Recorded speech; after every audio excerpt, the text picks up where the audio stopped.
Les objets dont on prend soin pourraient acquérir une âme.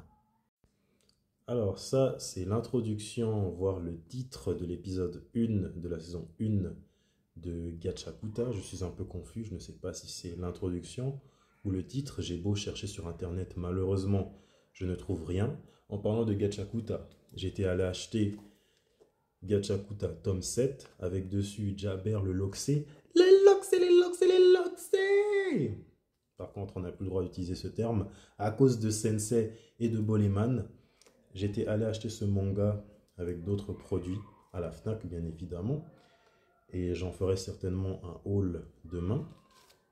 Pour résumer, l'épisode numéro 1 de Gachakuta que j'ai beaucoup aimé, je ne m'attendais pas à autant de qualité, c'est très bien écrit. Je voyais beaucoup de gens parler de Gachakuta, mais la hype, elle est réelle. En plus, l'autrice, parce que c'est une autrice de Gachakuta, c'est une femme, elle s'appelle Kei Urana. Et souvent, quand une œuvre, un manga, un animé est écrit par une femme, les personnages féminins sont mieux écrits que les personnages féminins d'un auteur masculin. Pour résumer, l'épisode 1 introduit Rudo, un orphelin qu'on surnomme le Vandale. Pourquoi? Parce qu'il vole les ordures, les déchets que les gens jettent, dont les gens ne veulent plus prendre soin. Parce que quand on prend soin d'un objet, celui-ci prend vie, prend une âme. Donc il récupère ces objets pour les nettoyer, pour qu'elles reprennent leurs âmes et pour qu'elles retrouvent leur éclat. Et malheureusement, vers la fin de l'épisode, le père adoptif de Rudo se fait assassiner et on le porte coupable alors qu'il est innocent. Les habitants, ils sont d'accord pour l'exécuter. Ils le jettent dans la fosse qu'ils comparent à l'enfer. Et dedans, dans la fosse, il y a les criminels et différents déchets. Bon, pour moi, un criminel, c'est un déchet. Et vers la fin de l'épisode, Rudo se retrouve face à face à un Bakugan. Alors je disais que le titre, l'introduction de l'épisode, ça résume la vie réelle, parce que quand on prend soin d'un objet, celui-ci prend une certaine âme. Comme par exemple, ça c'est mon nounours du personnage Gyu Tomioka, mon personnage préféré des Demon Slayers. Là, je l'ai acheté parce que j'aimais juste bien ce doudou et le personnage. Mais quand j'étais plus jeune, j'aimais trop les nounours. Et quand on a un nounours à côté de soi, c'est comme si celui-ci, il prend une âme. Celui-ci, quand on en prend soin, celui-ci, c'est comme s'il prenait une âme. Celui-ci devient notre meilleur ami quand on est jeune. Bon, quand on grandit, c'est différent. C'est notre meilleur ami, on se confie à lui, on lui demande ce qu'il veut manger. Ça, c'est quand on est plus jeune. J'ai plusieurs exemples. Mon attel, je l'ai personnalisé à ma façon. Ici, c'est mon fond d'écran de Ayame Shaga.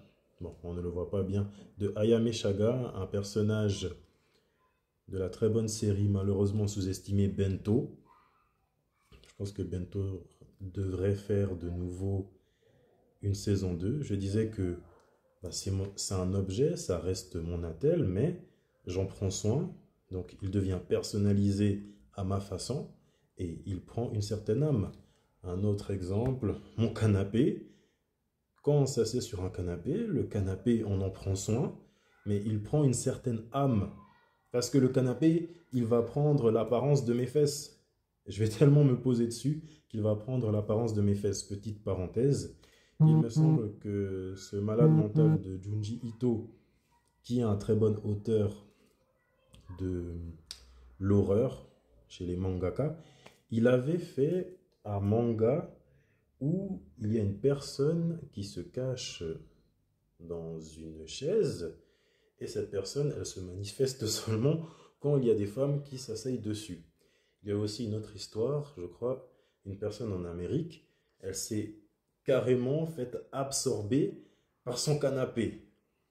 Fin de la parenthèse. Et ça, même, ça peut s'appliquer dans notre vie, au quotidien. On est d'accord que la vie et l'âme sont deux éléments qui sont étroitement reliés. Cependant, observez juste les gens dans la rue, vous verrez que elles vivent leur vie. Cependant, leur vie, elle n'a pas d'âme. Leur vie, elle est pluvieuse, leur vie, elle est triste, simplement parce que ceux-ci ne prennent pas soin de leur vie. Apprenons à prendre soin de nos vies, apprenons à prendre soin de nous-mêmes, à avoir une nutrition correcte, apprenons à prendre soin de notre cerveau, à nous éduquer nous-mêmes, à lire des livres, car c'est important. Lorsque nous prenons soin de nos vies, nous pouvons les personnaliser comme nous le voulons. C'est comme mon fond d'écran sur mon attel.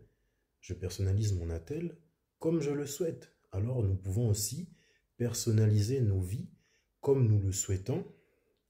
Mais la seule condition, c'est de prendre soin de nos vies. D'ailleurs, il y a 7 épisodes au total dans Gachakuta. Je vais tous aller les regarder, les épisodes restants. Gachakuta, c'est une série que je recommande, même les mangas, je les recommande, car que ce soit les épisodes ou les mangas, c'est tout juste génial. Vers la fin de l'épisode, au moment où Rudo offre une peluche à Shiwa, cette dernière le remercie en faisant référence à l'introduction, voire le titre de l'épisode. Elle dit « Ça me fait trop plaisir, j'en prendrai toujours soin ». Alors, il est nécessaire que nous apprenions à prendre soin de notre vie, de nos vies.